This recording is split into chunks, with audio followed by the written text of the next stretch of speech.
My name is Lisa. It's been just about a year since I married my husband, Robert. We've been living happily together in a small, cheap apartment, dreaming of moving into a newly built, detached house. His parents' house is located within a 5-minute walk, but they seldom come to our place. He once said, "My mom doesn't want to be the type to meddle with her son's marriage. That's why she doesn't visit us, even though we live so close." Upon hearing this, I started liking my mother-in-law even more. The biggest concern for most women after getting married is the meddling mother-in-law, but it seems I don't have to worry about that. If I were to be meddled with, I am sure I would resist. I've always been told by my parents, "If somebody picks on you, give it back twice as hard. Then nobody will mess with you." But it seemed unlikely I'd have to fight with my mother-in-law, so I was able to live stress-free regarding my family relationships. After several years of working, our careers were going well, and we started to have many conversations about buying a house. During this time, my parents, who had heard about our discussions, made us an attractive proposal. "We've always thought if you two decided to build a house, we'd give you some of our land. Feel free to use it." They offered to give us part of their own land. My parents aren't rich though, thanks to a windfall my grandfather got a while ago. They have had some very good land to pass on to us. When they discussed it with my grandfather, he said, "I've passed it on to you, so do as you please." When I told Robert about this, he said, "Let's take advantage of their generosity. I'll never be able to thank your parents enough. And thank your grandpa too. It's his land after all. Ha ha ha. Ha ha ha."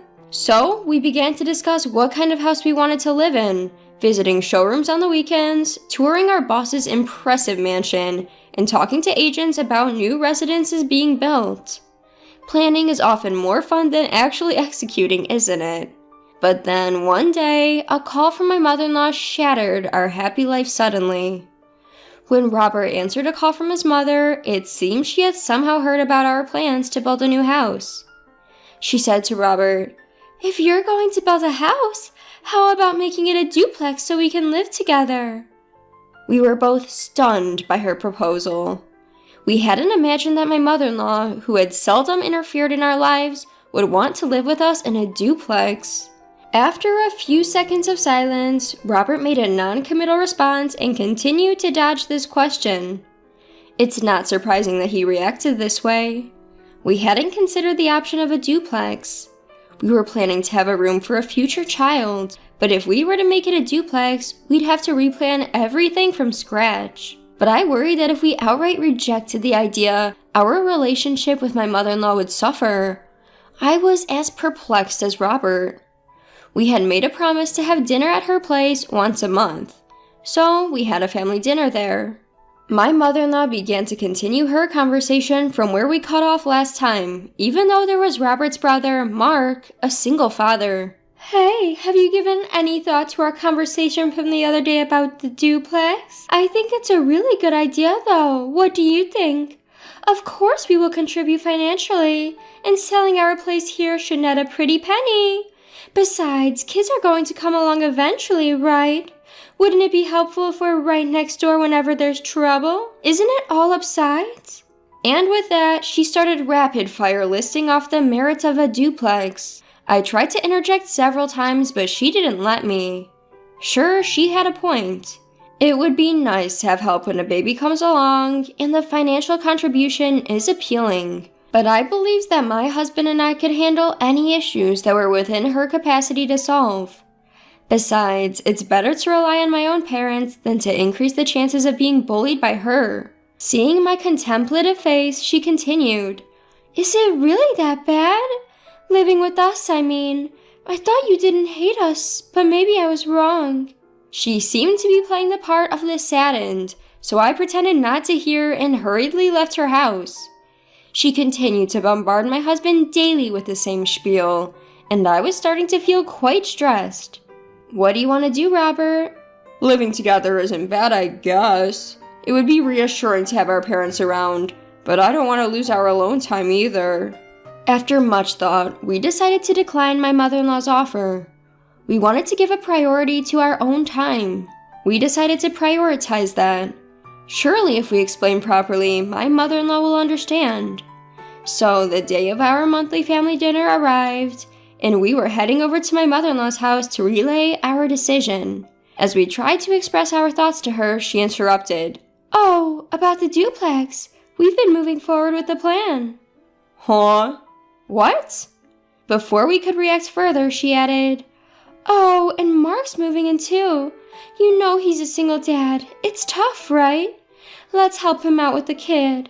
Plus, getting some experience with kids will be reassuring when you have your own, don't you think? You should definitely do that." We were so shocked by her words that we completely forgot why we had come. Seeing our silence, my mother-in-law took it as approval and proceeded with the construction of the duplex, taking into account the views of my father-in-law and brother-in-law. Of course, we didn't just stand by. We tried to convey our decision to our in-laws several times, but they always dismissed us saying, "We're busy right now, let's talk later." And the plans for the duplex moved forward. The cost for the construction was being covered by our in-laws, so we didn't have a huge financial burden. But not only would we be living with our in-laws, but also my single father brother-in-law, and we would have to help take care of his child. Thinking about it, I was already feeling down. My husband was of no help, having thrown in the towel saying, "There's nothing we can do to stop it now. Let's just give up." I also felt it was futile to resist alone. We then finalized the blueprint and started deciding on interior elements like the tiles and flooring. Normally at this stage, we should have secured the funds. However, the money my in-laws had promised to pay for the multifamily house was nowhere to be seen. My husband Robert called his mother asking her to transfer the funds, but she responded, "Something came up and I need money immediately. Could you cover it for me? I promise to pay you back in a month, okay?"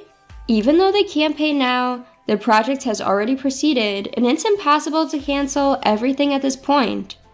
Robert and I could barely manage to cover it ourselves, but we didn't feel the need to go to such lengths. My in-laws' selfish behavior infuriated both of us. "Hey, you talk about covering the cost like it's a small change," Robert yelled at his mother. "Come on, she said she'd pay it back in a month. Has she ever lied to you?" Suddenly, my brother-in-law butted in. Stunned by his intervention, Robert agreed to wait for a month for the payment and started waiting for his mother's transfer. I decided to consult with my parents about this.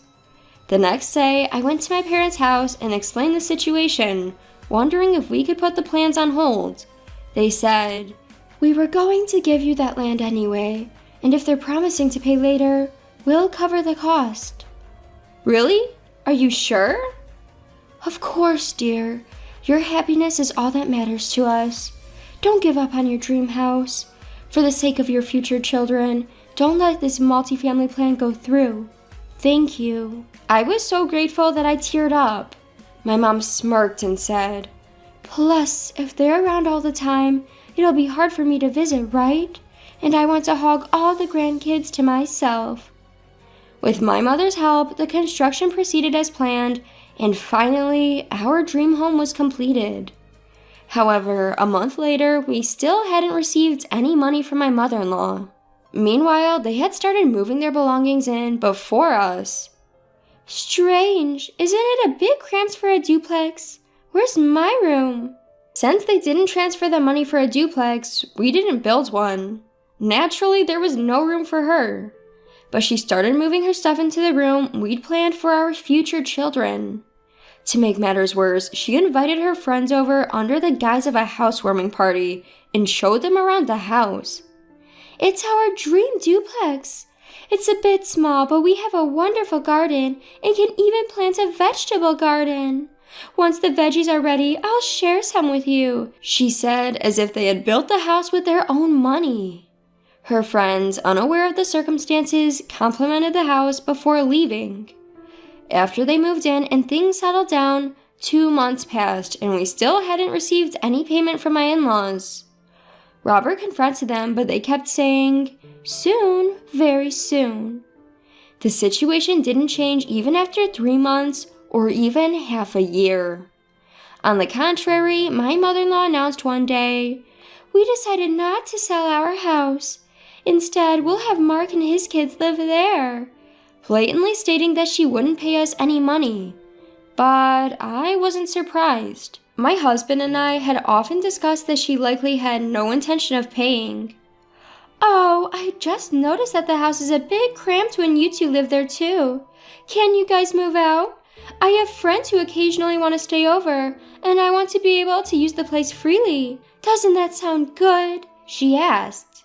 In response, my husband raised his voice slightly and said, "That's not the deal. Why should we have to leave our own house?" "Well, both of you are working, right? You're hardly ever at home, and since you don't have any kids, it shouldn't be a problem. Besides, Lisa's family is rich, right? You can afford to build a new house." I was dumbfounded by my mother-in-law's outrageous words. My husband felt the same way. "First off, you haven't paid any of the expenses like you said you would. If you're not selling the house, you had no intention of paying from the beginning, right?" "What can I do? I decided to let Mark, who's a single father, live there. What's wrong with giving a house to my own son and his adorable children?" She started to get increasingly irritated, and it seemed unlikely that things would clear up, so we decided to discuss it in our bedroom that night. "If things continue like this, my mother and her family will definitely try to kick us out and take over the house." Yeah, I suppose so. My husband was right. From the next day onwards, my mother-in-law's attacks continued daily, and she started making nasty comments and harassing me. "If you don't want to be bullied as a daughter-in-law, you better move out quickly." This is what they call mother-in-law versus daughter-in-law problems. I thought I wouldn't have to deal with such issues, but experiencing them firsthand turned out to be more troublesome than I'd imagined. When we were living in that small room, we barely interacted with her. Maybe I was foolish to not anticipate that things would turn out this way. However, being a person who believes in giving back as good as she gets, I decided to put a plan into action a month later. My husband, parents, grandfather, and I put a plan together. We decided to leave the house to execute our plan. My husband told my mother-in-law, "We're moving out. You want to invite your friends over as you please, right? You'll be happier that way." The moment she heard that, her face lit up with joy. We decided to move to a newly built apartment that we'd had our eyes on and return to renting. Reminds me of our newlywed days. Yeah, it does. Recalling our life in that apartment when we were newly married, we lived peacefully. Then, a week later, the phone rang. I overheard my husband say, "I see, that's great. By when?" I was sure that our plan had worked. In fact, the day after we made the plan with my parents and grandfather, we put our house up for sale. We found a buyer who wanted us to vacate in 3 weeks. While my mother-in-law wasn't around, we let acquaintances, colleagues, and others who wanted to see the house inside. Today's phone call was about one family who decided to buy. Then we arranged for 2 large trucks and decided to have the movers quickly load our belongings and furnitures onto them. We carefully timed it for when my in-laws announced that they were going to a theme park in New York over the weekend with their grandsons. They are probably enjoying their time with a certain mouse mascot right about now. Since they said they would be staying overnight, we thought that was our chance and prepared in advance. Everything went smoothly as planned because the professional movers did the packing for us, and it was completed much faster than we anticipated. We waited in front of the house, and when my in-laws returned in the evening, they seemed tense that something was different. My mother-in-law, looking anxious, entered the house and screamed, "What is this? What happened? Where are all our things?" My father-in-law was also making a fuss. Robert and I calmly observed my in-laws from the outside, and when they came out, we revealed the truth. Robert said, "Everything is loaded on these trucks. The destination is noted on a piece of paper stuck onto the trucks, so please go there. It might be a bit small, but it's enough for the 2 of you to live in. Well, it might get a bit cramped if you invite friends over. Also, this house has already been sold. It's someone else's property now. Take care." My in-laws were flabbergasted. "What do you mean you put it up for sale? It was our house. You can't just..." "Our house? The property was in Lisa's parents' name, and the house is in our name. We are the owners, so we have the right to sell it. And you dare say it's your house when you haven't paid $1. You should be ashamed." At the unexpected words from their son, my in-laws, who were causing a big fuss, fell silent. Before we left, Robert said, "We've taken care of things until now, but you'll have to unload things yourselves. You can afford that much, can't you?" "We don't have that kind of money." "I know you must have. You've been selling things you stole from Lisa and depositing the money in your bank account." "How did you know that?" "Does it matter? Oh, and you don't have to pay us back. Consider it severance pay. Use it however you like." "And with that, we'll be off. I doubt we'll meet again." With that, Robert made a declaration of severance to his parents, took my hand, and we hurried home. We then called our parents and grandparents to inform them of the successful execution of our plan, and they were very happy. Moreover, my grandfather, knowing that we were about to continue living in an apartment, said, "Actually, I still have some land left. I'll give it to you two. I'll also cover half the costs, so build a new house." And that's exactly what we did. Half a year later, we completed our dream of building a brand new single-family home. We're a bit removed from the city center, but the air is fresh, the neighbors are kind, and we're very happy. As for the whereabouts of my in-laws, we don't know if they went to the address we provided. It seems they contacted my parents asking for financial aid.